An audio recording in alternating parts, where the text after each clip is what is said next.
மூகம் கரோதி வாசாலம் பங்கும் லங்கயதே கிரிம் யத்கிருபாதமகம் வந்தே பரமானந்தமாதவம்.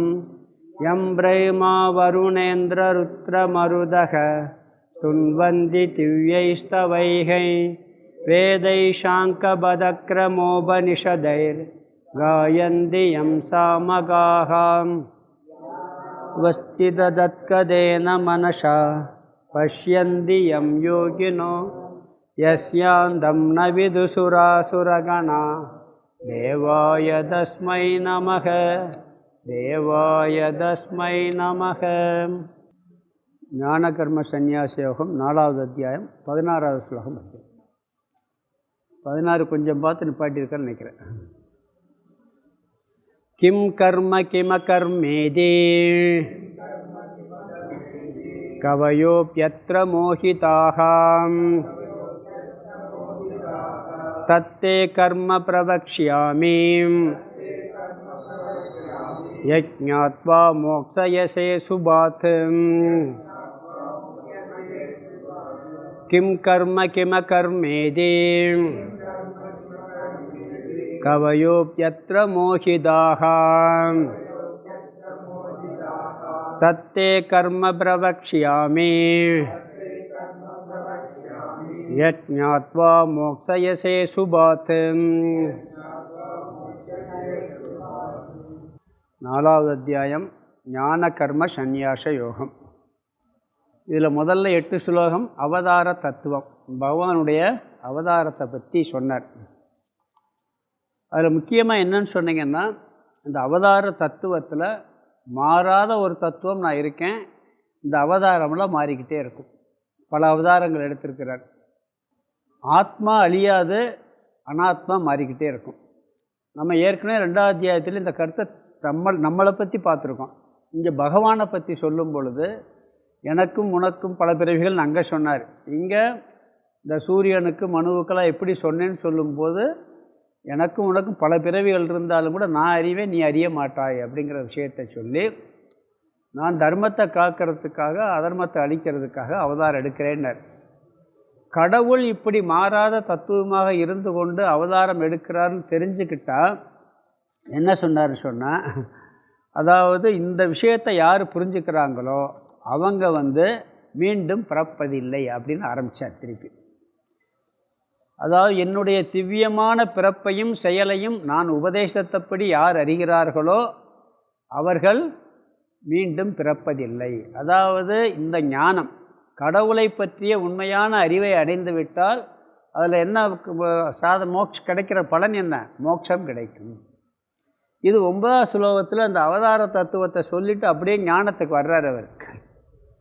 ஏன்னா இந்த தத்துவத்தை யார் அறிகிறார்களோ அவர்கள் பிறப்பதில்லைன்னு சொல்லிட்டு, அப்போ சாத்தியம் மோட்சம், சாதனை ஞானம்.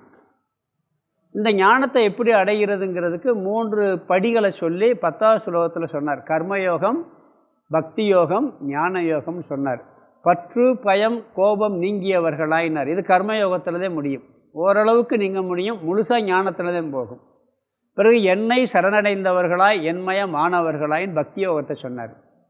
முடிச்சுட்டு என்ன சொன்னார்? ஞானம் என்ற தவத்தினால் தூய்மை அடைந்தவர்களாய், அதாவது அஞ்ஞானத்தை நீக்கியவர்களாயினர். அங்கே சிரவணம் மனனம் நிதித்தியாசனம் இப்படி செஞ்சோம்னு சொன்னால் பகவானுடைய உண்மை சுரூபத்தையும் அறியலாம், நம்மளுடைய உண்மை சுரூபத்தையும் அறியலாம், அறிஞ்சு மோட்சத்தை அடைய முடியும். இப்படி பலர் அடைந்திருக்கிறார்கள் சொன்னவுடனே ஏன் எல்லாரும் அடையலைன்னு உனக்கு சந்தேகம் வந்துடும் அப்படிங்கிறதுக்காக சொன்னார். எல்லாரும் என்ன பண்ணுறாங்கன்னா, எதை கேட்குறாங்களோ அதைத்தான் கொடுக்குறேன். ஞானத்தை கேட்டால் ஞானத்தை கொடுப்பேன், ஆனால் பெரும்பாலும் கேட்குறது இல்லைன்னு சொன்னார். இனியொரு தத்துவத்தை அதில் சொன்னார். தெரிஞ்சோ தெரியாமலோ எல்லாரும் என்னுடைய வழியத்தையும் பின்பற்றுகிறார்கள்னு சொன்னார். காரணம் என்னன்னா, உண்மையிலே விரும்புவது ஆனந்தத்தை, சந்தோஷத்தை. பகவான் அவருடைய சொரூபம் என்ன? ஆனந்த ஸ்வரூபம், சச்சிதானந்த ஸ்வரூபம். அப்போ இதை பொருள்களில் விரும்புகிறாங்க, ஆனால் உண்மையில் இருக்கிறது அவர்கிட்ட இருக்குது, நம்மகிட்டே இருக்குது. பெரும்பாலும் விரும்புகிறதில்ல. ஏன்னா ஏதோ வேறு உலகப் பொருள்கள்னால இந்த ஆனந்தம் கிடைக்கும் பெரும்பாலான மக்கள் போகிறாங்க, அப்படி கேட்குறாங்க. அவங்க என்ன விரும்புகிறாங்களோ அப்படி நான் கொடுக்கின்றேன். ஏன் கேட்க மாட்டேங்கிறாங்கிறதுக்காக அடுத்த ஸ்லோகத்தில் சொன்னார், இந்த உலக விஷயங்கள், உலகப் பொருள்கள், உலகப் பொருள்களால் கிடைக்கக்கூடிய ஆனந்தம் சீக்கிரம் கிடைச்சிருதான். ஏன்னா அது எளிதில் கிடைக்கிறது. அதனால் எல்லாரும் அதை விரும்பித்தான் வழிபடுறார்கள். மோட்சம் அவ்வளோ எளிதில் கிடைப்பதில்லை. அந்த பேரானந்தம் கொஞ்சம் கஷ்டப்படணும்ல. ஐஏஎஸ் படிக்கிறதுனா கொஞ்சம் அதிகமாக கஷ்டப்படணும், டாக்டர் படிக்கிறதா இன்னும் கொஞ்சம் கஷ்டப்படணும். சாதாரண படிப்புக்கு அவ்வளோ கஷ்டம் தேவையில்லை. இது உடனே அது நீட்டெல்லாம் வச்சுருக்காங்களே, பாஸ் பண்ணால் தானே முடியும், வேறு வழி இல்லை. அது மாதிரி என்ன சொல்கிறாருன்னா, இது எல்லோரும் உடனே கிடைச்சதுன்ட்டு போகிறாங்க, மற்றதுக்கு போகிறது இல்லை அப்படிங்கிற கருத்தை சொல்லிவிட்டு, நம்மளே என்ன பண்ணோம்னா ஒரு உடம்புக்கு முடியலைன்னு வச்சுக்கங்களேன், உடனே டாக்டர்கிட்ட போக மாட்டான், ஒரு மெடிக்கல் ஷாப்பில் ஒரு மாத்திரையை கேட்போம், கேட்டு வாங்கி சாப்பிடுவோம். ஒரு தடவைக்கு 2 தடவை சாப்பிடும், கேட்காது. பிறகு போனோம் டாக்டர்கிட்ட போவோம். அவர் என்ன பண்ணுவார், அவர் செக் பண்ணிட்டு கொஞ்சம் இன்ஜெக்ஷன்லாம் போட்டு பார்ப்பார். அதுலேயும் பண்ணலன்னு என்ன பண்ண, ஸ்கேன்லாம் பண்ணி பாருங்கன்றார். பிறகு பெர்மனெண்ட்டாக உள்ளே ஏதோ ஒரு கட்டி இருக்குது, அது இருக்குது, ஆப்ரேஷன் பண்ணால் பெர்மனெண்ட்டாக சொல்யூஷன் ஆகிரும். அது கொஞ்சம் ப்ராசஸ்லாம் இருக்கா இல்லையா? உள்ளே ஏதாவது ஒரு அது மாதிரி இந்த அஜ்ஞானம்ங்கிற ஒரு பெரிய உள்ள ஒரு நோய் உள்ளே உட்காந்துருக்கு. அதை மேலோட்டமாக தீர்க்க இந்த பொருளினால் தீர்ந்துடும், அந்த பொருளினால் தீர்ந்துரும்னு சொல்லி முதல்ல முயற்சி பண்ணுறோம், பிறகு முடியலை. அதுக்கப்புறம் தான் எங்கே போகிறோம், கடைசியில் ஞானத்துக்கு போக வேண்டியிருக்கு. அந்த ஸ்டெப்பு மாதிரி இங்கே பகவான் சொல்கிறார். அவர் இதெல்லாம் ஈஸியாக முதல்ல போய் ட்ரை பண்ணி பார்க்குறது கிடைக்குமான்ட்டு. பிறகு என்ன முடியலைன்னு சொன்னோம்னா கடைசியாக அந்த பெர்மனண்ட் வைத்தியம் பண்ணுறோம்ல, அது மாதிரி பெர்மனண்ட் சொல்யூஷன் அந்த ஆப்ரேஷன் தான். நான் அறியாமையை அறுத்து எடுத்துடணும். அது மாதிரி அதுக்கு சொல்கிறார். சொல்லிவிட்டு என்ன சொன்னார்னு சொன்னால், இங்கே 13ஆவது ஸ்லோகத்தில் அவருடைய தத்துவத்தை, அவர் என்னை அறிந்தாலும் சொன்னாருங்கள மோட்சத்தை அடைகிறாருன்ட்டு. அதுக்கு முதல்ல என்ன சொல்கிறாருன்னா, விதை மாதிரி நான் இந்த உலகத்தை படைத்தேன், எல்லாவற்றையும் படைத்தாலும் கூட படைக்காதவனாக இருக்கின்றேன் ஒரு கருத்து சொல்ல வேண்டியிருக்கு. நான் எல்லா செயலையும் செஞ்சாலும் நான் செய்யாதவனாக இருக்கிறேன். கர்மத்தில் அகர்மம், ஞான கர்ம சந்நியாச யோகம், அதாவது அறிவினால் செயலை துரத்தல், இது இந்த டாபிக். இதுக்கு என்ன பண்ணுறாரு, படைத்தேன் சொல்லும் பொழுது நான் குணத்தின் அடிப்படையிலும் செயலின் அடிப்படையிலும் 4 வர்ணங்களை படைத்தேன்னு சொல்கிறார். எல்லாத்தையும் அவர் தான் படைத்தார். ஏன்னா அன்றைக்கி சமுதாயத்தில் பெரிய குழப்பத்தில் இருக்குது இந்த ஜாதி தர்மம். அதுக்காக அதை என்ன பண்ணிட்டார், அதை படைத்தேன்னு சொல்லி 4 வர்ணங்களை குணத்தின் அடிப்படையில் செயலின் அடிப்படையில் படைத்தேன்னு சொல்லி, படைத்தாலும் நான் செய்தாலும் செய்யாதவனாக இருக்கிறேன்னு சொல்லி சொன்னார். அப்போ இந்த வர்ணாசிரம தர்மத்தெல்லாம் நம்ம தெளிவாக பார்த்தோம். அதெல்லாம் குணம் கர்மம் இதன் அடிப்படையில் தான் சொல்லி அதில் சொல்லிவிட்டு என்னுடைய சொரூபம் அகர்த்தான்ட்டார். நான் செஞ்சாலும் செய்யாதவனாக இருக்கிறேன். அதை எப்படி செஞ்சேன்னு தான் சொல்லணும், செஞ்சுட்டு செய்யலைன்னு சொன்னால் அது எப்படி பொய் சொல்கிற மாதிரி இல்லையா? அதுக்கடுத்து என்ன பண்ணாருன்னா 14 சொன்னார், செயல்கள் என்னை பந்தப்படுத்துவதில்லை, எந்த செயலும் என்னை பந்தப்படுத்துவதில்லை, அதனால் நான் செஞ்சாலும் செய்யாதவன். காரணம் என்னன்னா, பந்தப்படுத்தாததுக்கு என்ன காரணம், அதாவது செய்தும் செய்யாதவனாக இருப்பதற்கு காரணம் என்னை எந்த செயலும் பந்தப்படுத்தாது, அதனால் செஞ்சாலும் செய்யாதவன். செயலினுடைய தர்மம் என்ன, ஒன்று புண்ணியத்தை கொடுக்கும், இல்லாட்டி பாவத்தை கொடுக்கும். புண்ணியத்தை கொடுத்து சுகத்தை கொடுக்கும், பாவத்தை கொடுத்து துக்கத்தை கொடுக்கும். இது எதுவுமே எனக்கு பந்தப்படுத்தலைன்னு சொன்னால், அதனால் நான் செஞ்சாலும் அந்த செயலினுடைய பலன் எனக்கு இல்லைல்ல, ஏன்னா நான் பலனை எதிர்பார்க்காமல் செய்கிறேன்ட்டார். அதாவது எனக்கு கர்ம பலனில் ஆசை இல்லாமல் இருப்பதால் எந்த செயலும் என்னை பந்தப்படுத்துவதில்லை. இவ்விதம் என்னை யார் அறிகிறார்களோ, இப்படி யார் செயல் செய்கிறார்களோ அவர்களும் பந்தப்படுவதில்லைன்ட்டார். நான் மட்டும் இல்லை, மனிதர்களே நான் எப்படி செய்கிறேனோ அப்படி செயல் செஞ்சால் அவங்களுக்கு எந்த பாவ புண்ணியம் வரப்போகிறதில்லை, அவங்களும் பந்தப்படுவதில்லை. பகவானை செயல் பந்தப்படுத்தாதற்கு காரணம் கர்ம பலனில் அவருக்கு ஆசை இல்லை. நாமளும் கர்ம பலனில் ஆசை இல்லாமல் கடமைன்னு மட்டும் செஞ்சோம்னா அதுவும் நம்மளை பந்தப்படுத்தாது. இனியொரு காரணம் பார்த்தா அகங்காரமின்மை. அவர் என்ன நினைக்கிறாருன்னு சொன்னால், ஆத்மா நான் செயல்படுவதில்லைன்னு நினைக்கிறார். நாம் என்ன நினைக்கிறோம், இந்த உடம்பு மனசு மேலே நம்மளுக்கு அகங்காரம் இருக்குது, இந்த அகங்காரத்தை வச்சுக்கிட்டு நான் செய்கிறேன்னு சொல்கிறதுனால பந்தப்படுறோம் அப்படிங்கிற தத்துவத்தையும் நான் 14ஆவது ஸ்லோகத்தில் பார்த்தோம். இது பகவானுக்கு மட்டும் இல்லை, மனிதர்கள் எல்லாருமே அகங்காரம் இல்லாமல் பலனில் பற்றில்லாமல் செயல் செய்தால் பந்தப்படுவதில்லை. இதற்கு சான்று என்னென்னா, இதே மாதிரி பல பேர் ரிஷிகள் எல்லாம், இதற்கு முன்பு வாழ்ந்தவர்கள் முமுட்சுக்கள் எல்லாம் இதே மாதிரி நான் எப்படி சொன்னனோ இதன்படி செயல் செஞ்சு அவர்கள் மோட்சத்தெல்லாம் அடைஞ்சிருக்காங்க அப்படின்னு சொல்லி 15 சொன்னார். இப்போ 16, 17 இந்த அத்தியாயத்தினுடைய தலைப்பாய ஞான கர்ம சந்நியாச யோகத்துக்கு என்ன பண்ணுறாருன்னு சொன்னால், ஒரு முகவரையாக சொல்கிறார். இந்த ஞானத்தை அறிமுகப்படுத்துகிறார். நான் இந்த ஞானத்தை எப்படி செயல் செய்தும் செயல் நம்மளை பந்தப்படுத்தாமல் இருக்கும் என்ற ஞானத்தை சொல்லப்போகிறேன் அப்படின்னு சொல்லி 16, 17 ஒரு பீடிகை போட்டு பிரதிக்கை பண்ணுகிறார். ஞான கர்ம சந்நியாச யோகம் 13 அகர்த்தான்னு சொன்னார். 14 அகர்த்தாவே இருக்க காரணத்தை சொன்னார். ஏன்னா நான் அதாவது பற்றில்லாமல் செயல்படுறேன், அகங்காரம் இல்லாமல் செயல்படுறேன்றார். 15 எப்படி செயல்படுவதற்கு பிரமாணத்தை சொன்னார். முன்னோர்கள் பல முமுட்சுக்கள் இப்படி செயல்பட்டுருக்கிறாங்கன்ட்டு. இங்கே என்ன சொல்கிறாருன்னா, இப்படி கர்த்தா அகர்த்தா செய்தாலும் எப்படி செய்யாதவனாக இருக்கிறேன் என்ற விஷயத்தை உனக்கு நான் தெளிவாக விளக்கி சொல்லப் போகிறேன்னு சொல்லி இங்கே அறிமுகப்படுத்துகிறார். ஆத்ம தத்துவத்தை விளக்க அறிமுகப்படுத்துகிறார். கர்மயோகத்தை சொல்லி கர்மயோகத்தின் செயலை கர்மத்தை கர்மயோகமாக செய்தால் உனக்கு அந்த செயல் பந்தப்படுத்தாதுன்னு சொல்லி 3வது அத்தியாயத்தில் சொன்னார்.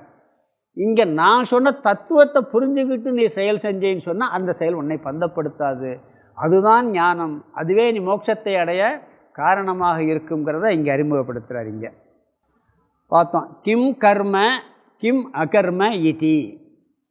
கிம் கர்ம செயல் என்றால் என்ன, கிம் அகர்ம செயலின்மை என்றால் என்ன, இதி என்ற விஷயத்தில், அதாவது செயல் எது செயலின்மை எது என்ற விஷயத்தில் கவயக அபி பண்டிதர்கள் கூட, சாஸ்திரத்தை படித்து கரை கண்டவர்களும் கூட கவயக அபி அத்திர மோகிதாக இந்த விஷயத்தில், பகவான் சொல்லப் போகின்ற இந்த விஷயத்தில் குழப்பத்தை அடைந்துள்ளார்கள், மோகத்தை அடைந்துள்ளார்கள் சொல்கிறார்.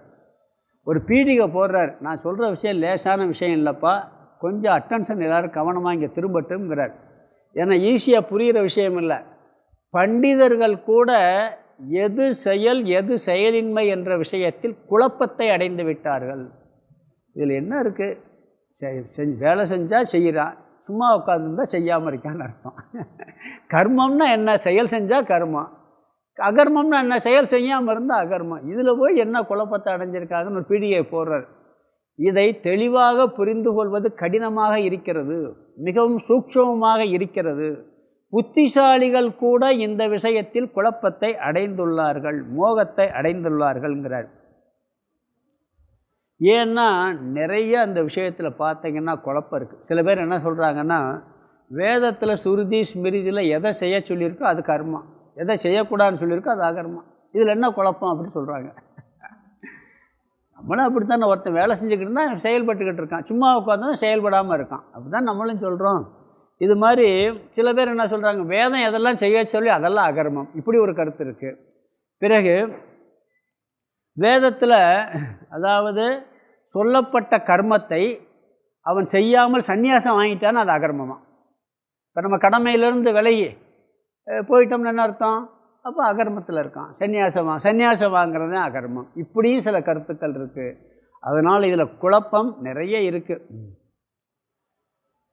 ஏன்னா கர்ம அகர்ம என்பதற்கு சிலர் வேதத்தில் சொல்லப்பட்ட கருத்துக்களவே மாற்றி தப்பாக புரிஞ்சுக்கிட்டு நிறைய குழப்பத்தில் இருக்காங்க. சில பேர் அதாவது சலனம்ங்கிறது செயல், அசலம்ங்கிறது செயலின்மை, இப்படியெல்லாம் இருக்குது. இந்த விதத்தில் குழம்பி இருக்கிறார்கள். சாதாரண மனுஷன் குழம்புனா பரவாயில்ல, நல்லா படித்த பண்டிதர்களும் கூடன்டர், கவயக அபின்டர். ஏன்னா இந்த விஷயம் ரொம்ப சூக்ஷ்மமான விஷயம், வெளியே பார்த்தா ஒன்றுமே தெரியாத விஷயம் மாதிரி இருக்குது. இதுதான் இந்த அத்தியாயத்தினுடைய தலைப்புக்குண்டான கருத்து. இதை 18வது ஸ்லோகத்தில் தெளிவாக விளக்கிட்டு சூத்திர ஸ்லோகம்னு சொல்லுவான். அந்த ஒரு ஸ்லோகத்தில் தத்துவத்தை பூரா கொண்டு வந்துடுவார், தத்துவத்தை சொல்லி பலனையும் கொடுத்துருவார். பிறகு அதை விளக்குறதுக்காக வேறு ஸ்லோகங்கள்லாம் பின்னாடி போகும். அதனால் என்ன சொல்கிறாருன்னா, இந்த விஷயத்தை, இப்படிப்பட்ட ஒரு சூக்ஷ்மமான விஷயத்தை, பண்டிதர்கள் கூட புரிந்து கொள்ள கடினமான விஷயத்தை உனக்கு சொல்லப் போகிறேங்கிறார். தத்தே கர்ம பிரபக்ஷியாமி, 2வது வரியில் தத்து அதை, அதாவது அதைன்னு சொல்லலாம். இல்லாட்டி ஆகவே பண்டிதர் கூட மோகத்தை அடைந்துள்ள காரணத்தினால், இதை இந்த தத்துவத்தில் மோகத்தை அடைஞ்சிருக்க காரணம், அப்படி மோகமாக அடைஞ்சிருக்கிறதுனால, அதனால் நான் என்ன சொல்ல போகிறேன், தே உனக்கு இந்த கர்ம பிரதக்ஷியாமி, இந்த கர்ம தத்துவத்தை உனக்கு சொல்லப் போகின்றேன். இங்கே கர்ம தத்துவத்தை மட்டும் இல்லை, இந்த தத்தே கர்மன் இருக்குது, அதில் கூட அந்த எஸ் போடுவோம் ஆண், அது மறைஞ்சிருக்கு. கர்மத்தையும் அகர்மத்தை பற்றியும் உனக்கு சொல்லப் போகிறேன், பிரபக்ஷியாமின சொல்லப் போகிறேன்கிறார். உனக்கு கர்ம தத்துவத்தையும் அகர்ம தத்துவத்தையும் உனக்கு நான் சொல்லப் போகிறேன். ஏன்னா முதல் வரல கிம் கர்ம கிம் அகர்ம அப்படின்னு கேட்டார். எது கர்மம் எது அகர்மம், எது செயல் எது செயலின்மை. இங்கே என்ன சொல்கிறார், செயலை பற்றியும் செயலின்மையை பற்றியும் உனக்கு நான் சொல்லப் போகிறேன், விளக்கி சொல்லப் போகிறேன்னு சொல்கிறார். இதில் ஒரு சந்தேகம் வரலாம் அர்ஜுனனுக்கு கூட. என்ன நினைக்கலாம்னா, பெரிய பண்டிதர்கள் கூட குழம்பிருக்காங்கன்னு சொல்கிறீங்க, அவங்களுக்கே புரியலைங்கிறீங்க, எனக்கு எப்படி புரியும்? ஒரு பீடிகை போட்டவன் எனக்கு எப்படி புரியும் அப்படின்னா, எனக்கும் அது ரொம்ப கஷ்டமாக தானே இருக்கும்னா, அதனுடைய பலன் தெரிஞ்சுக்கிட்டால் கஷ்டமாக இருந்தால் முயற்சி பண்ணுவோம்னு நினைப்போம். அதுக்காக என்ன சொல்கிறாருன்னா, அடுத்து பலனை சொல்ல போகிறார் அவர். 2 விஷயம். அதாவது சுலபமாக இருந்தால் அட்டென்ஷன் வராது. முதல்ல என்னப்பா அப்படின்னா, இது பாரு ரகசியம் நான் சொல்ல போகிறேன், கவனமாக கேளுன்னு சொன்னால் என்ன பண்ணுவோம், கவனத்தை திருப்பிடுவோம். கஷ்டம்ப்பா எல்லோரும் கஷ்டப்படுற கஷ்டமான விஷயம்னு சொன்னால் அட்டென்ஷன் திரும்பிடும்.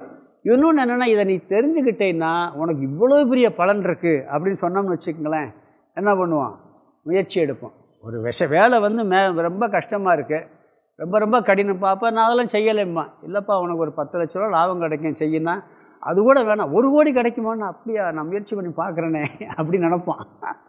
எனக்கு கஷ்டமாக இருந்தாலும் பரவாயில்ல, இவ்வளவு கிடைக்க போதில்ல அப்படிங்கிற ஒரு எண்ணம் வரும். அதனால் என்ன சொல்கிறாருன்னு சொன்னால், பதவி கூட பாருங்களேன், பெரிய பதவி அடைகிறது கஷ்டம்தான், ஆனால் அந்த பதவியில் இவ்வளோ லாபம் கிடைக்குதுன்னு சொன்னால் அவ்வளோ பிரயோஜனம் இருக்குன்னா சொன்னா, சரி முயற்சி பண்ணி பார்ப்போமேன்னு என்ன வரலாம். அதுக்காக என்ன சொல்கிறாரு, இந்த கர்ம அகர்ம தத்துவத்தை அறிந்தால், என்ன சொல்கிறார், யத் ஞாத்வா, எதை அறிந்து, இந்த கர்ம அகர்ம தத்துவத்தை அறிந்தால் மோக்ஷய சேசுபாத், அதாவது சம்சாரத்திலிருந்து, அசூபாத்னா சம்சாரத்திலிருந்து, மோக்ஷயசே அசூபாத், அதை பிரித்தோம்னா துயரத்திலிருந்து, இந்த உலகத்தில் உனக்கு வரக்கூடிய அனைத்து துயரங்களிலிருந்தும் இந்த சம்சார பந்தங்களிலிருந்தும் விடுதலையை அடைந்து விடுவாய். இந்த தத்துவத்தை புரிஞ்சா, இந்த கர்ம அகர்ம தத்துவத்தை புரிந்தால் நீ விடுதலை அடைந்து விடுவாய். 2வது அத்தியாயத்தில் ஆத்மா அனாத்ம தத்துவத்தை தெரிஞ்சால் விடுதலை அடைவேன்னு சொன்னார், உனக்கு மோட்சம்னார். என்னை அறிஞ்சால் மோட்சங்கிறாரு, இங்கே கர்ம அகர்மத்தை அறிஞ்சால் மோட்சங்கிறாரு. எல்லாம் ஒன்று தான். விளக்கம் பார்க்கும்போது புரியும். செயலின்மையை அறியும் பொழுது ஆத்மா அனாத்ம தத்துவத்தை அறிந்து விடுவோம். ஆத்மா செயலற்றது, அனாத்மா செயல் உடையது என்ற தத்துவத்தை அறிந்து விடுவோம். கடவுள் மாயையோடு சேர்ந்து செயல்படுகிறார், உண்மையில் அவர் செயல்படாதவர் என்ற தத்துவத்தை அறிந்து கொண்டால் உனக்கு அனைத்து துயரங்களிலிருந்தும் அனைத்து பந்தங்களிலிருந்தும் விடுதலை அடைவாய். அசூபாத்னா துயரம், சம்சாரம், மோட்சம், அசுத்தம், அஞ்ஞானம் எல்லாம் எடுத்துக்கலாம். மோக்ஷேசேனா விடுதலை அடைவாய், அதிலிருந்து முற்றிலுமாக நீ விடுதலை அடைந்து விடுவாய்ன்னு சொல்கிறார். இங்கே நான் என்ன சொல்ல போகிறேன்னு சொல்லிட்டார், கர்ம அகர்ம தத்துவத்தை சொல்லப் போகின்றேன், செயலை பற்றியும் செயலின்மையை பற்றியும் சொல்லப் போகின்றேன். அந்த விஷயத்தை நீ அறிந்து கொண்டால் அனைத்து துயரங்களிலிருந்தும் உனக்கு விடுதலை கிடைக்கும். இதைத்தான் நம்ம ஆராய்ச்சி பண்ணணும். சில பேர் எதவோ ஆராய்ச்சி பண்ணிக்கிட்டு உட்காந்துக்கிட்டு இருப்பாங்க. காக்காய்க்கு பல் இருக்கா இல்லையா, யானைக்கு பல் இருக்கா இல்லையா, இப்படியெல்லாம் ஒரு விவாதமெல்லாம் இருக்கான் சொல்லுவாங்க. அதெல்லாம் ஆராய்ச்சி பண்ணிக்கிட்டு, இது ஆராய்ச்சி உனக்கு என்ன கிடைக்க போகுதுங்கிறார். செய்தித்தாளை படித்த உடனே அவர் இப்படி கூறியிருக்காரு, இவர் அறிக்க அவர் அறிக்க, ஏன் அவர் இப்படி சொல்லியிருக்காரு, இவரே இப்படி சொல்லியிருக்காரு, புறம் பொய். எங்கள் சாமி நியூஸ் பேப்பர்லாம் வேணாம்பார் தேனியில் முன்னாடி. இப்போ எல்லாம் ஃபோன்லேயே வந்தாச்சு, அதெல்லாம் கண்ட்ரோல் பண்ண முடியாது.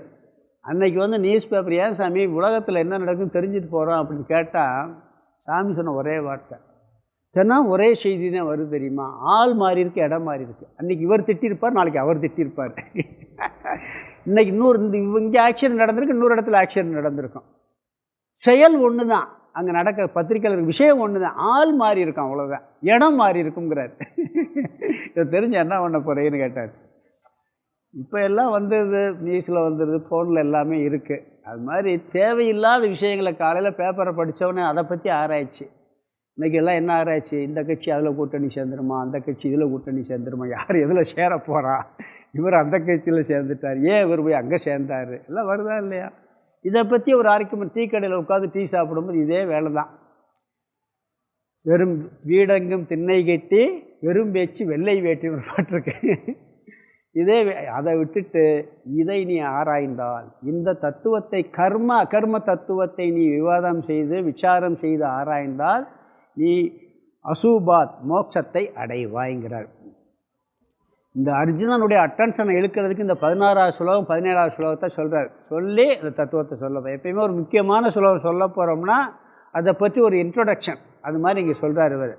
ஆழ்ந்த தத்துவத்தை, ஒரு பெரிய விஷயத்தை, ஞானிகள் கூட புரிவதற்கு கஷ்டப்படக்கூடிய விஷயத்தை நான் உனக்கு சொல்லப் போகிறேன். அதை நீ புரிந்து கொண்டால் உனக்கு எல்லா துயரங்களிலிருந்தும் சம்சார பந்தத்திலிருந்தும் உனக்கு விடுதலை கிடைக்கும். இந்த ஞானத்தெல்லாம் சொல்லிவிட்டு அப்புறம் ஞான பலனை ரொம்ப விரிவாக விவரிப்பார். இதே அத்தியாயங்களே விளைவிப்பார். நம்ம அங்கே பார்க்கலாம். ஸ்லோகத்துக்கு அர்த்தம் பார்த்துடலாம். ஸ்லோகத்துக்கு அர்த்தம் ஈஸியாக. கிம் கர்ம கிம் அகர்ம.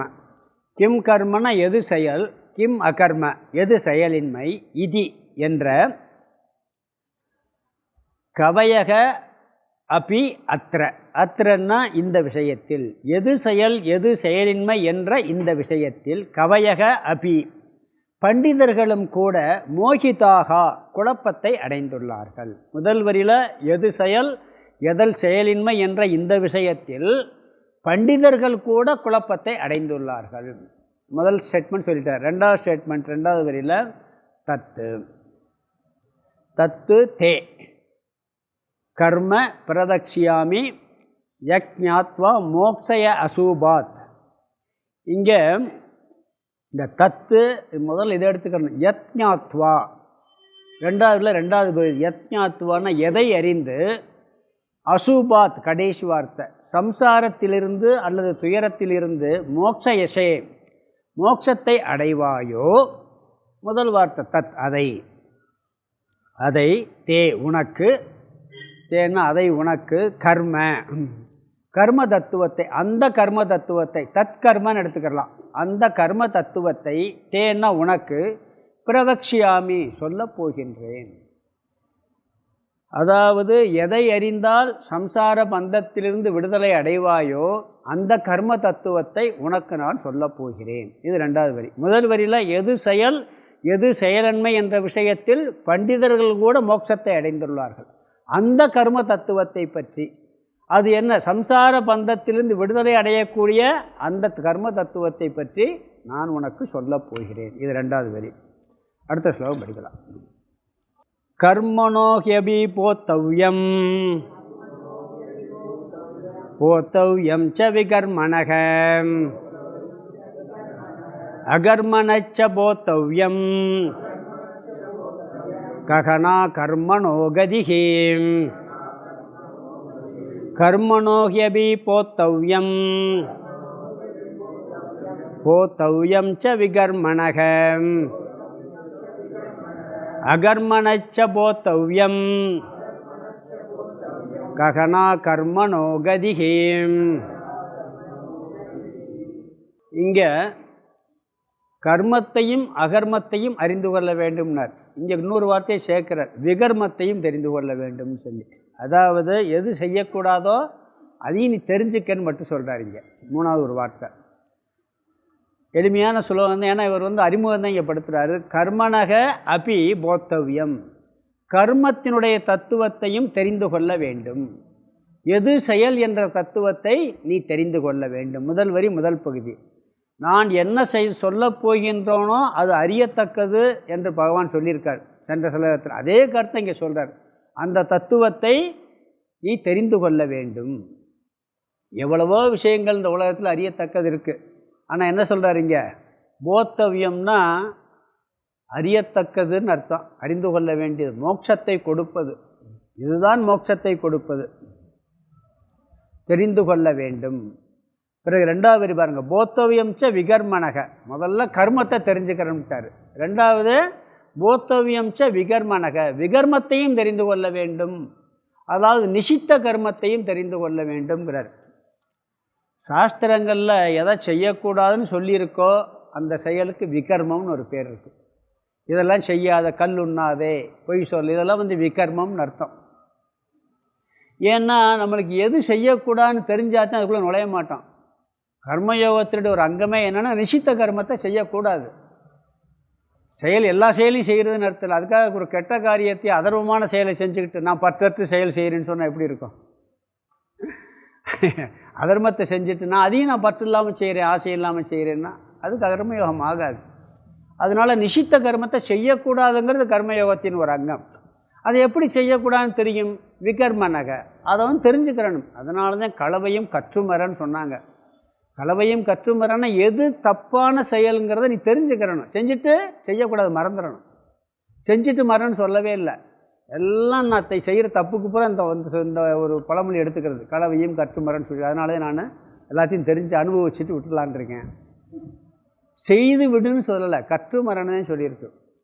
திருக்குறளில் பார்த்தீங்கன்னா நிறைய அதிகாரம் செய்யக்கூடாத கர்மத்தை பற்றி சொல்கிறார். கல்லாமை, கொல்லாமை, புலால் மறுத்தல், சிற்றினம் சேராமை, பெரியாரை பழிசாத அந்த ஆமைன்னு வரும் எல்லாம், வெகுளாமை, கோவப்படாமல் இருக்கிறது, அழுக்காராமை, பொறாமப்படாமல் இருக்கிறது, எதெல்லாம் செய்யக்கூடாத கர்மம் ஆமைன்னு சொல்லியிருப்பார்.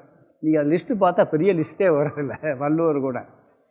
இந்த கர்மத்தை எல்லாம் செய்யக்கூடாது, இதுக்கு விகர்மனகன்னு பேர். அதாவது எது செய்யக்கூடிய கர்மம் என்பதையும் தெரிய வேண்டும், எது அதர்மமான கர்மம் என்பதையும் தெரிய வேண்டும், எது செயல் இன்மை என்பதையும் தெரிய வேண்டும். புரியுதா உங்களுக்கு?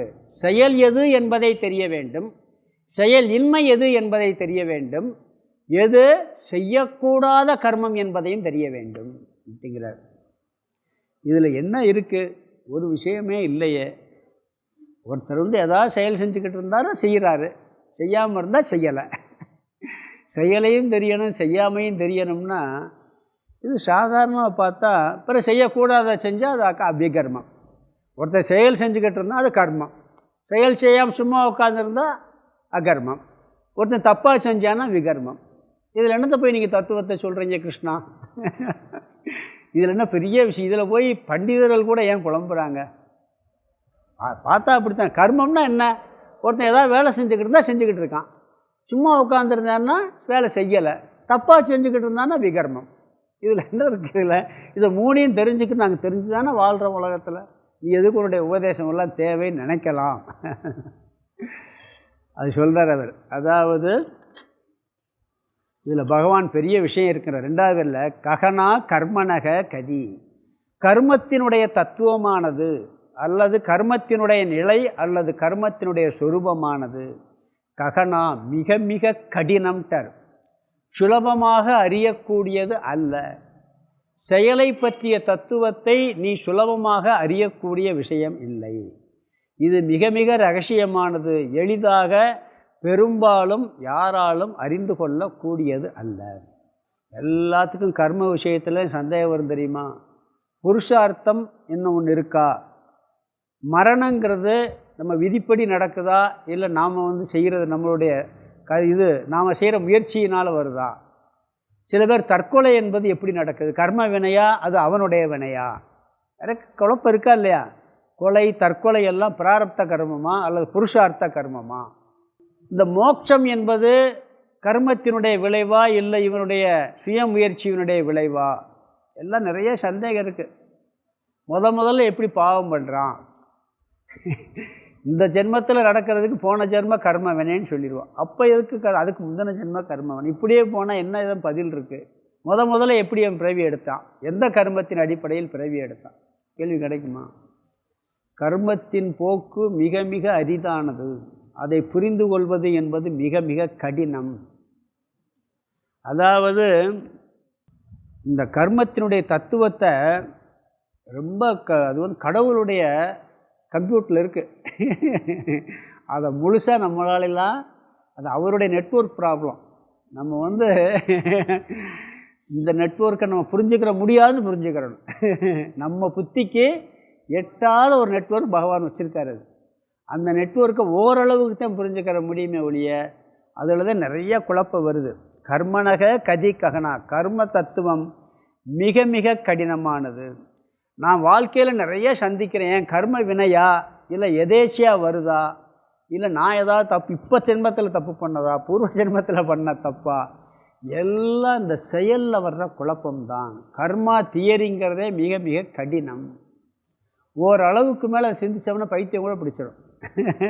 அந்த அளவுக்கு இருக்காது. அதுதான் ஈஸ்வரனுடைய கர்மம். சில பேர் பாவத்துக்கு மேலே பாவம் செஞ்சுக்கிட்டே இருக்கான், சந்தோஷமாக இருக்கான், காரில் போகிறேன், மாலை மரியாதை எல்லாம் வருது. ஒருத்தன் தர்மமாக வாழ்கிறேன், எப்போ பார்த்தாலும் கஷ்டப்பட்டுக்கிட்டே இருக்கான். இதெல்லாம் எப்படி நான் புரிஞ்சுக்கிறது? இருக்க கேள்வி கேட்குறமா இல்லையா? தர்மத்திலே சந்தேகம் வந்துடும். அப்போ தர்மப்படி வாழவே கூடாது, ஏன்னா அதர்மமாக வாழ்கிறது நல்லா வாழ்கிறான், அதர்மமாக இருக்க வந்து நல்லா வாழ்கிறாங்கிற சந்தேகமெல்லாம் நம்மளுக்கு நிறைய வரும். இதெல்லாம் ஈஸ்வரன் சம்பந்தப்பட்ட விஷயம். முழுமையாக அறிவது என்பது மிக மிக கடினம். புத்தினால் எவ்வளோ புரிஞ்சுக்கிற முடியுமோ அவ்வளோ புரிஞ்சுக்கலாம். அதுக்கு பிறகு இந்த கர்ம தத்துவங்கிறது பகவானுடைய மாயையினுடைய ஒரு அம்சம்னு புரிஞ்சுக்கிட்டு அதை பற்றி ஆராய்ச்சி பண்ண மாட்டோம். அதைத்தான் நம்மளுக்கு போட்டுவாங்க இங்கே. அதாவது சில கேள்விக்கெல்லாம் பதில் என்ன தெரியுமா? புரிஞ்சு கொள்ள முடியாதுன்னு புரிஞ்சுக்கிறது. இந்த கேள்விக்கு பதிலை புரிந்து கொள்ள முடியாதுன்னு புரிஞ்சுக்கிறது தான். நீங்கள் கர்மா தியரியில் ரொம்ப ஆராய்ச்சி பண்ணி போனால் பதிலே சொல்ல முடியாதுன்னு புரிஞ்சுக்கிற முடியுதா இல்லையா? கேட்குறேன், நாலு இந்த ஜென்மம் அந்த ஜென்மன்னு போனால் முதல்ல எப்படி அவன் கர்ம பாவம் செய்கிறான்? சரி, முதல்ல எந்த இந்த ஜென்மத்துக்கு பூர்வ ஜென்மம் காரணம்னா முதல் ஜென்மம் எந்த அடிப்படையில் எடுத்தான்? என்ன பதில் சொல்லுங்க? ஏதாவது ஒன்று பதில் சொன்னால் அதுக்கு என்ன காரணம்னு கேள்வி கேட்கலாம். முடியுதா இல்லையா? கர்மா தியரி இந்த ஸ்பேஸ் லைவ், அதாவது காலம், டைமு, இந்த இடம், இதை பற்றிய அறிவெல்லாம் பார்த்தீங்கன்னா கேள்விக்கு மேலே கேள்வி கேட்டால் ஃபுல் ஸ்டாப் தான். ஸ்பேஸில் போகிறீங்க, எங்கே போய் முடியுதுன்னு ஒருத்தர் கேள்வி கேட்குறாரு. நான் சொன்னாங்க கேலக்ஸி இத்தனை கேலக்ஸி, அதுக்கு அங்கிட்ட என்ன இருக்குது? அதுக்கு அங்கிட்டு இன்னும் ஆராய்ச்சி வரல. சரி, ஏதாவது ஒன்று சொல்கிறீங்க, அதுக்கு அங்கிட்டுன்னு கேள்வி கேட்கலாமா இல்லையா? இல்லை இதோட முடிஞ்சு போகுதுன்னு எதனால் மூடப்பட்டிருக்கு, இதனால் இதோட முடிஞ்சு போகுது, அதை உடச்சிட்டு போனால் என்ன சொன்னாலும் இந்த கேள்வி போய்கிட்டே தான் இருக்குது. முடிவு வருமா? டைம் எப்படி ஆரம்பிச்சு, எப்போ ஆரம்பிச்சு, அதுக்கு முன்னாடி எப்போ முடிய போகுது, அதுக்கு பின்னாடி இந்த கொஸ்டினுக்கே பதில் சொல்ல முடியாதுன்னு புரிஞ்சுக்கிறேன். ஏன்னா அதெல்லாம் மாயைக்குள்ளே கடவுளுடைய நெட்வொர்க்கில் வருது. அது உண்மையிலே இல்லாதப்போ ஏன் பதில் சொல்கிறதுன்னு சொல்லி இப்போ முடிவு பண்ணுவோம். அது புரியும், தத்துவம் புரியும் போது அது புரியாது. அதனால் இந்த கர்மா தியரியே ஒரு புரிந்து கொள்ள முடியாத ஒரு கஷ்டமான தியரி, நமது அறிவுக்கு உட்பட்டதில்லை. பகவான் இங்கே அதை பற்றியெல்லாம் பேசலை, ஞாபகம் வச்சுக்கோங்க. இங்கே என்ன சொல்ல போகிறாருன்னா தத்துவத்துக்கு வர்றார். அதாவது அடுத்த ஸ்லோகத்தில் சொல்ல போகிறது என்னன்னு சொன்னால், கர்மம் அகர்மம், கர்மா தியரின்னு ஒன்று தனியாக இருக்குது, செயலின்மை, இதனுடைய தத்துவத்தை சொல்ல போகிறேன். விகர்மத்தை பற்றி சொல்ல போகிறேன்னு சொல்லலை. விகர்மம் நான் எது செய்யக்கூடாதோ அது செய்யக்கூடாது, அவ்வளவுதான். அதை தெரிஞ்சுக்கங்கன்னு மட்டும் இங்கே சொல்லி முடிச்சிட்டார். அதை விளக்க போகிறதில்ல அவர் பகவான் இங்கே. அதனால் என்ன சொல்கிறாருன்னு சொன்னாங்க, இந்த தத்துவம் சுலபமாக புரிந்து கொள்ளக்கூடியது அல்ல. அதனால் அகர்மத்தை பற்றியும் கர்மத்தை பற்றியும் நான் சொல்லப் போகிறேன். கர்மத்தையும் தெரிஞ்சுக்கிறணும், அகர்மத்தையும் தெரிஞ்சுக்கிறணும், விகர்மத்தையும் தெரிஞ்சுக்கிறணும்னு சொல்லிட்டார். ஆனால் இவர் சொல்ல போகிறது எதை சொல்ல போகிறாரு? கர்மத்தை பற்றியும் அகர்மத்தை பற்றியும். அதனால் ரொம்ப கவனமாக இருக்கணும், தூங்கிடக்கூடாது, எச்சரிக்கை விட்டார். அடுத்த சுலோகம் ரொம்ப கஷ்டமான சுலோகம், கொஞ்சம் கவனமாக கேளுங்கன்னு 2 சுலோகத்தில் சொல்லிட்டார். 18வது சுலோகம் வேதாந்தத்தினுடைய முழு சாரம். அது திருப்பி ஒரே அர்த்தத்தை மீண்டும் மீண்டும் விளக்காசி விளக்கிக்கிட்டே இருக்காங்க. பல ஆங்கில விளக்கு. பத்வாச்சாரியார் ஒரு மாதிரியாக சொல்கிறார், சங்கராச்சாரியார் ஒரு மாதிரியாக சொல்கிறார், ராமானுஜர் ஒரு மாதிரியாக சொல்கிறார். அதே சுலோகத்துக்கு பார்த்தீங்கன்னா அத்தனை விதமான விளக்கங்கள் போய்கிட்டே இருக்கு அந்த 18வது சுலோகத்துக்கு. இது இந்த அத்தியாயத்தில் மட்டும் முக்கியமான பகவத்கீதையில் முக்கியமான சுலோகங்கள் ஒரு 5-6 சுலோகம் இருக்குது. அதில் இதுவும் ஒன்று. 2வது அத்தியாயத்தில் 16வது சுலோகம், இல்லாததற்கு இருப்பு இல்லை, இருப்பது இல்லாமல் போவதும் இல்லைன்னு ஒரு சுலோகம் வரும். அதே மாதிரி இதுவும் ஒரு சுலோகம் சொல்லியிருக்கணும் இல்லையா? விநாயகர் புரிஞ்சுக்கிட்டு எழுதணும்னு கண்டிஷன் போட்ட உடனே இவர் புரியாமல் ஒரு கஷ்டமான ஸ்லோகத்தை சொல்லிடுவாராம். அதுக்குள்ளே அவர் ஸ்டாப் பண்ணாமல் சொல்லணும், யோசிக்காமல். இந்த கொஞ்சம் யோசித்து புரிஞ்சுக்கிட்டு சொல்லணுமா, அந்த மாதிரி ஸ்லோகங்கள் இது ஒன்றுன்னு சொல்லுவாங்க. ஸ்லோகத்துக்கு அர்த்தம் பார்த்தலாம். அர்த்தம் தத்துவம் வருது. கர்மனோ ஹி அபி போத்தவ்யம். கர்மனோ ஹி அபி போத்தவ்யம்.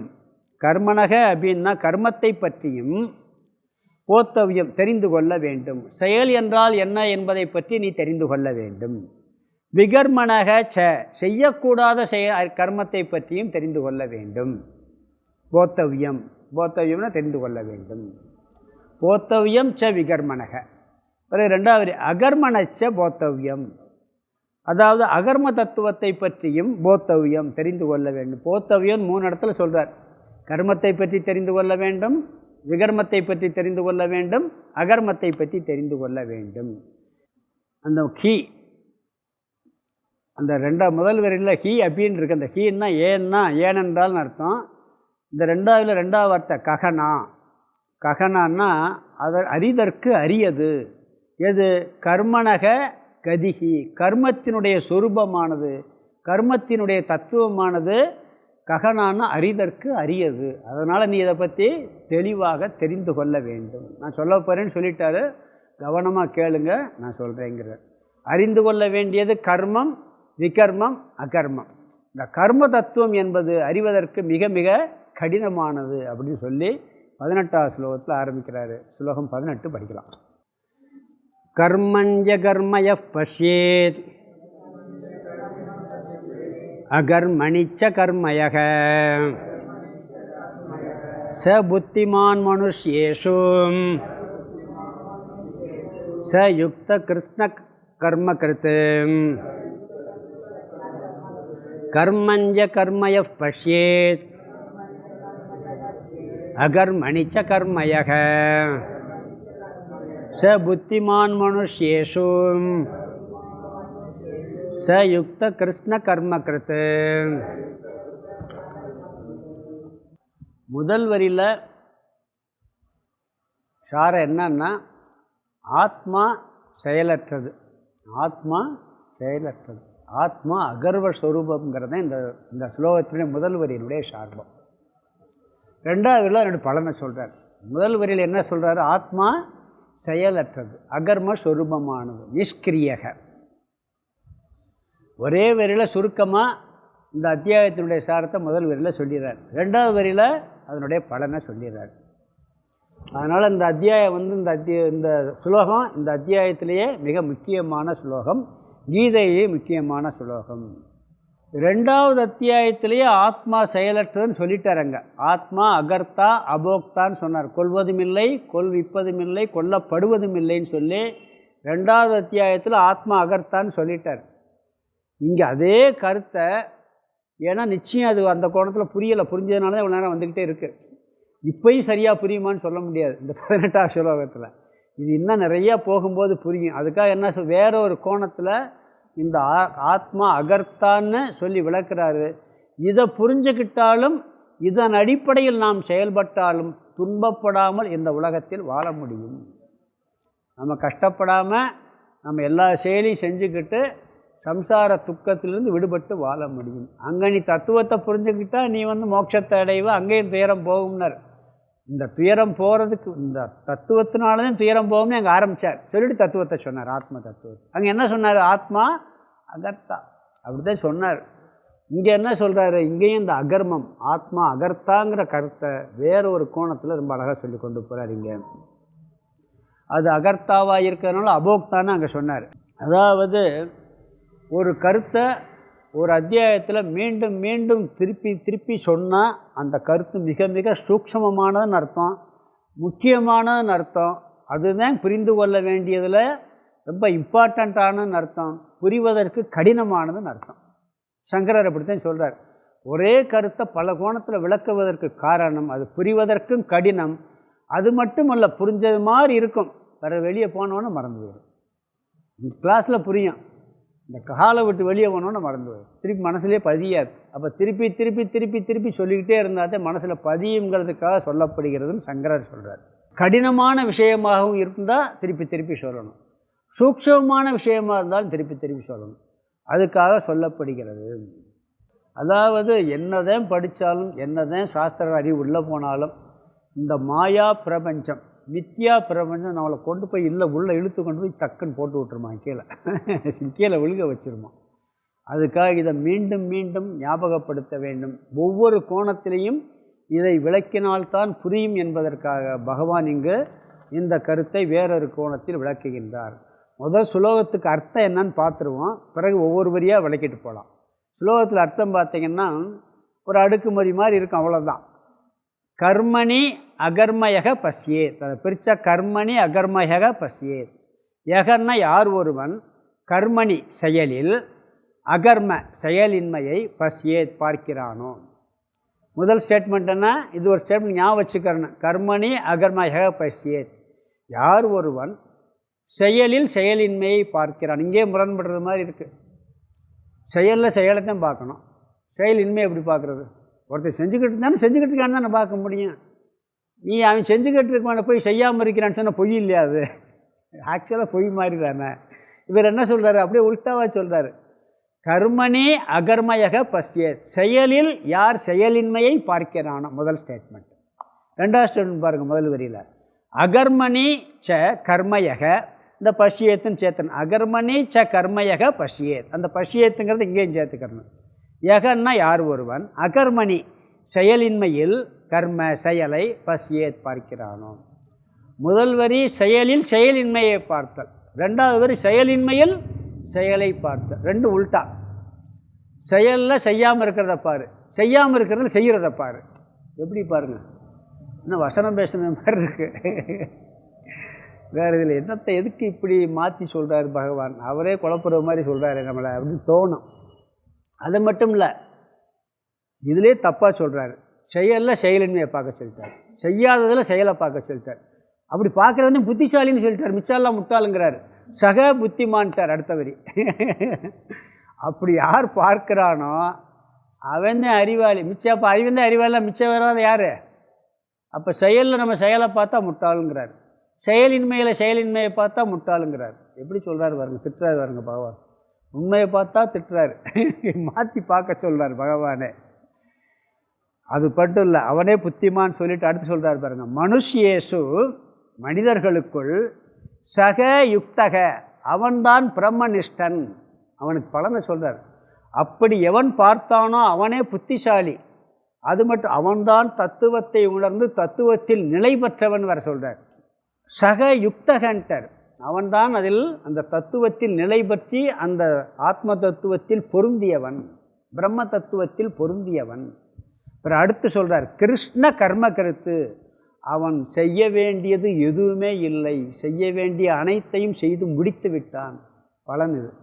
3 பலன் சொல்கிறார். அவனே புத்திமான்ட்டார், மனிதர்களுக்குள் அவனே தத்துவத்தை அறிந்த பிரம்மனிஷ்டன்ட்டார், அவனுக்கு இந்த உலகத்தில் செய்ய வேண்டியது என்பது எதுவுமே இல்லைன்னு வேறு சொல்லிட்டார்.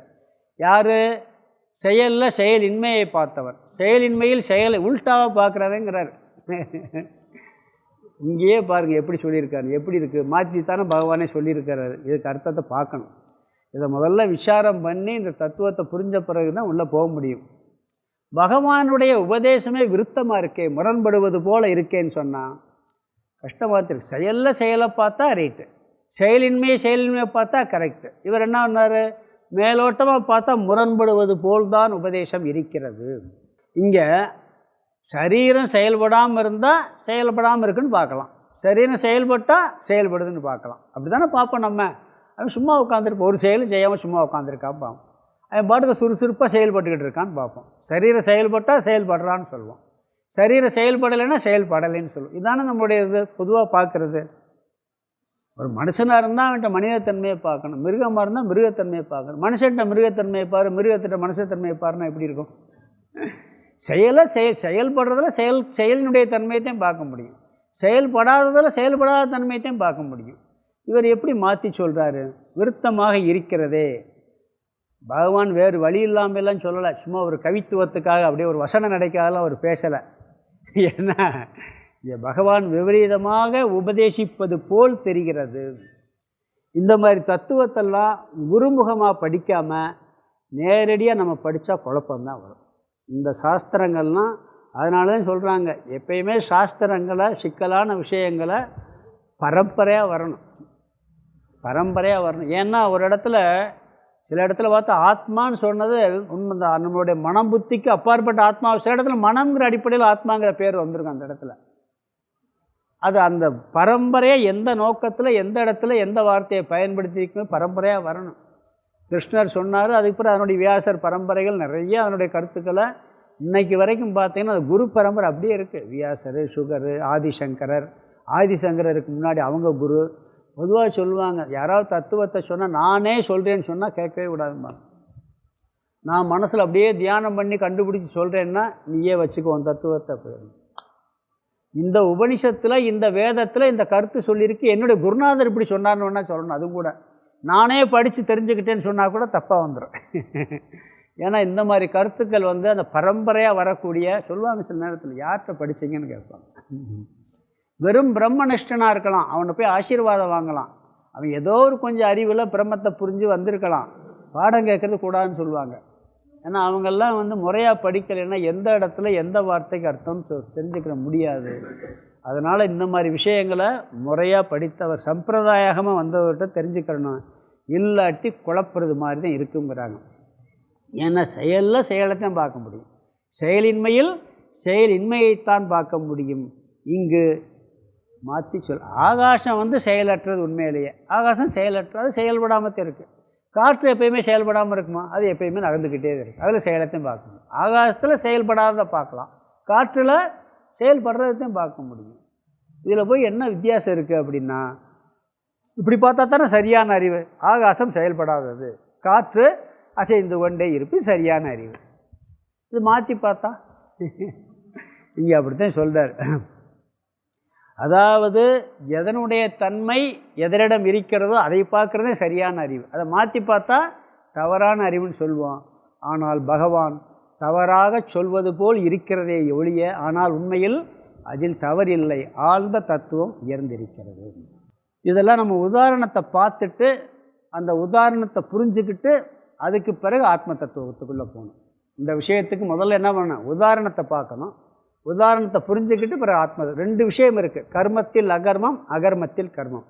இது ரெண்டுக்கு ரெண்டு உதாரணத்தை பார்க்கணும். புரிஞ்சுட்டு அப்படியே ஆத்ம தத்துவத்தில் செலுத்தணும். ஒரு தத்துவத்தை பற்றி ஒன்றுமே தெரியலை ஒருத்தருக்கு, ஒன்றுமே தெரியாமல் இருந்தால் நேரடியாக உபதேசம் பண்ணிடலாமா அவருக்கு? ஏற்கனவே ஒருத்தருக்கு நல்லா புரிஞ்சுக்கிடுச்சு, அவருக்கு உபதேசமே தேவையில்லை. எங்கே விபரீதமாக ஒருத்தர் புரிஞ்சு வச்சுருக்காரோ அங்கே விபரீதமான உபதேசம் பண்ணித்தான் புரிய வைக்க முடியுமா? ஒருத்தருக்கு ஒன்றுமே தெரியலை, அப்போ ஒன்றுமே தெரியாமல் இருக்கார், புத்தி பிளைனாக இருக்குது, அங்கே போய் நம்ம உபதேசத்தை நேரடியாக சொல்லி இதான்ப்பா விஷயம்னு சொல்லி புரிய வச்சிடலாம். தப்பாக புரிஞ்சிருந்தாருன்னா அவர் எப்படி தப்பாக புரிஞ்சிருக்காரோ அந்த அந்த வழிக்குள்ளே போய், அந்த தப்பான வழிக்குள்ளே போய் அவரை புரிய வைக்கணும்.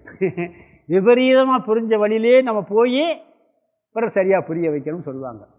அது மாதிரி இங்கே நம்மளாம் நிறைய தப்பாக புரிஞ்சு வச்சுருக்கோம். அதனால் அந்த விபரீதமான வழியில் அவர் உபதேசத்தை சொல்லுகிறார். மூணு விஷயம் இருக்குது. ஒரு கருத்தை ஒருத்தர் புரியாமலே இருந்திருந்தால் நேரடியாக சொல்லி உபதேசம் பண்ணிடலாமா? நல்லா புரிஞ்சு வச்சுருந்தா நாங்கள் உபதேசம் பண்ண வேண்டிய அவசியமே இல்லை. தப்பாக புரிஞ்சிருந்தார்னா கொஞ்சம் தப்பாகத்தான் போய் புரிய வைக்கணும். விபரீதமாக புரிந்திருந்தால் விபரீதமான ஆங்கிளில் போய் அவரை புரிய வைக்க வேண்டும் சொல்லி மெத்தட். இங்கே நம்மெல்லாம் விபரீதமாக புரிஞ்சிருக்கோம் எல்லாருமே. அதுக்காக பகவான் என்ன பண்ணுறாரு, விபரீதமான ஆங்கிளில் போய் அந்த விபரீதமாக சொல்கிறது மாதிரி சொல்லி புரிய வைக்கின்றார்.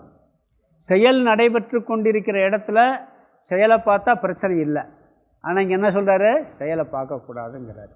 செயல்படாமல் இருக்கிற இடத்துல செயல்படாததை பார்த்தா பிரச்சனை இல்லை, ஆனால் அங்கே செயலை பாருங்கள்னு சொல்கிறாரு. ஆனால் இங்கே நமது அனுபவத்தில் செயலே நடைபெறாத இடத்தில் நாம் செயலை பார்த்து கொண்டிருக்கின்றோம். அதே இங்கே விஷயம்.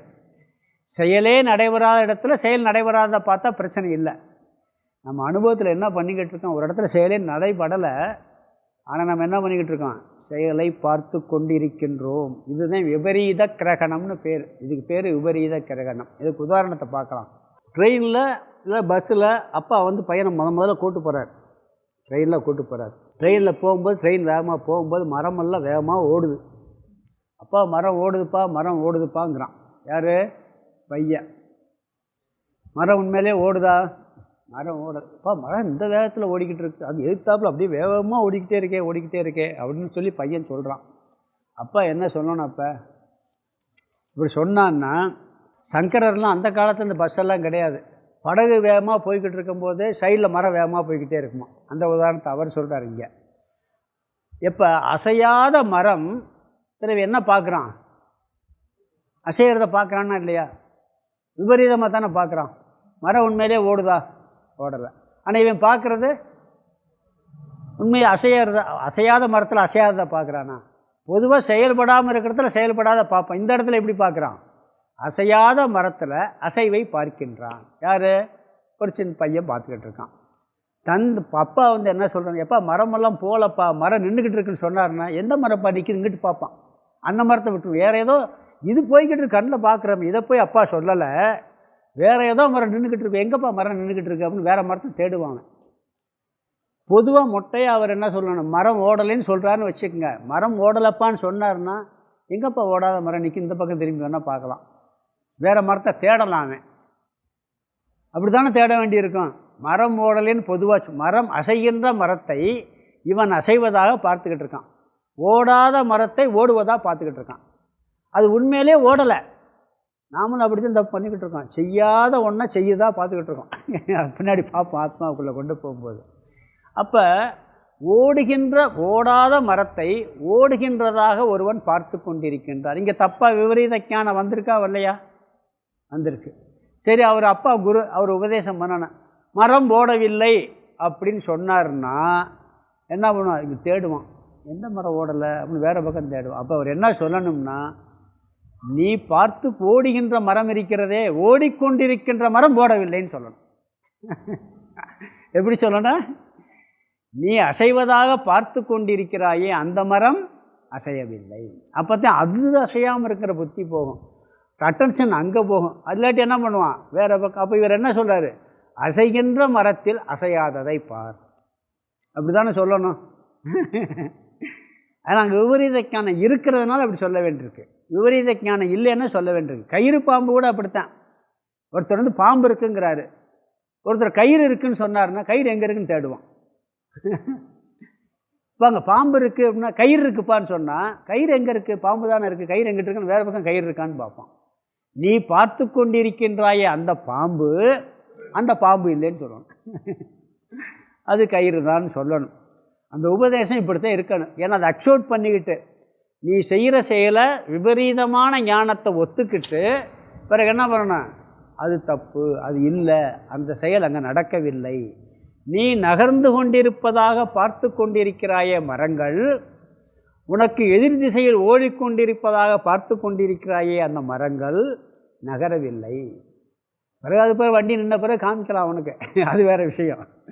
ஆனால் இப்படி தான் உபதேசம் சொல்ல வேண்டியிருக்கு. முதல்ல அவனுடைய அந்த உபதேசத்தை கண்ணில் ஏற்றுக்கிட்டு சொல்லணும். நீ பார்த்து கொண்டிருக்கின்றாயே பாம்பு, அது பாம்பு அல்லன்னு சொல்கிறது மாதிரி, நீ நகர்ந்து கொண்டிருக்கின்றதை பார்க்கிறாய மரங்கள், அந்த மரங்கள் எதுவும் உண்மையில் நகரவில்லை.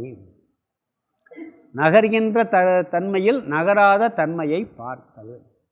நம்மளே அசந்துருவோம். இவ்வளவு தூரம் விவரமாக இருக்கோம், ட்ரெயினில் உட்காந்துருப்போம், பக்கத்து ட்ரெயின், நம்ம ட்ரெயினில் பக்கத்து ட்ரெயின் போகும், நம்ம நடந்துக்கிட்டு இருப்போம். இல்லாட்டி நம்ம அது போய்கிட்டு இருக்கோம், ட்ரெயின் கிளம்பிடுச்சுன்னு அவசர கீழே இறங்குன்னு சொல்லுவோம் கூட பேசிக்கிட்டு இருக்கவங்கள. ஏன்னா பக்கத்தில் ஒட்டிக்கிட்டு இருக்க ட்ரெயின் போகும். பார்த்துருக்கோமா இல்லைங்களா?